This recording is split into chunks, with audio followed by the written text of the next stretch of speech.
تو اس لیے میرے دوستو ختم نبوت کی برکت کو سمجھو اور اس کی ذمہ داری کو سمجھو۔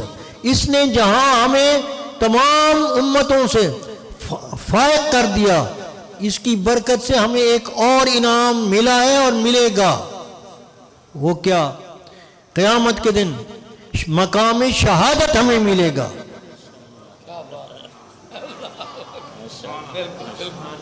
مقام شہادت ملے گا کہ سارے ماضی کے واقعات اور آج کے واقعات ہمارے سامنے ہیں۔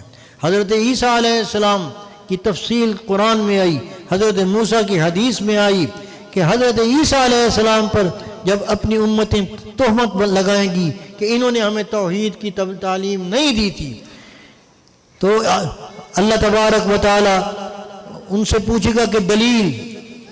حضرت عیسیٰ علیہ السلام سے پوچھے گا کیا آپ نے کہا تھا اپنی امت کو کہ میری بندگی کرو اللہ کو چھوڑ کر؟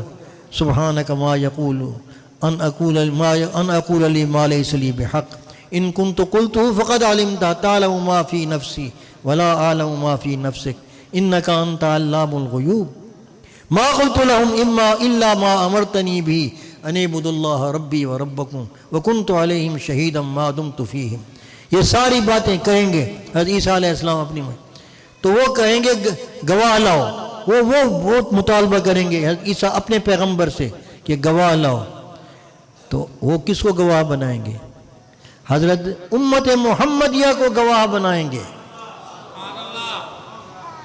وہ پھر ان گواہ پر جرا کریں گے، ان کی گواہی پر جرا کریں گی امتیں اور کہیں گی کہ یہ تو موجود ہی نہیں تھی اس وقت، باقی ہم موجود نہیں تھے، یہ موجود نہیں تھی، یہ گواہ، یہ موقع کے گواہ نہیں ہیں۔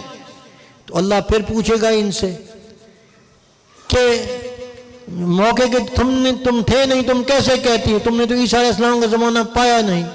تو امت کہے گی آپ نے ہمارے پاس ایک رسول بھیجا تھا جس نے ہمیں یہ تعلیم دی تھی کہ تمام پیغمبروں نے توحید کی تبلیغ کی ہے اور وہ سچے ہیں اور یہ جھوٹ بول رہے ہیں۔ تو اللہ تبارک و تعالی حضور سے پوچھیں گے کہ کیا تم نے ایسا کہا تھا؟ آپ ہمارے حق میں تصدیق کریں گے، تو پھر ہماری گواہی پر عیسیٰ علیہ السلام کی جان چھوٹے گی۔ یہ فضیلت کیوں نصیب ہوئی؟ وَكَذَلِكَ جَعَلْنَاكُمْ أُمَّةً وَسَطًا لِتَكُونُوا شُهَدَاءَ عَلَى النَّاسِ وَيَكُونَ الرَّسُولُ عَلَيْكُمْ شَهِيدًا۔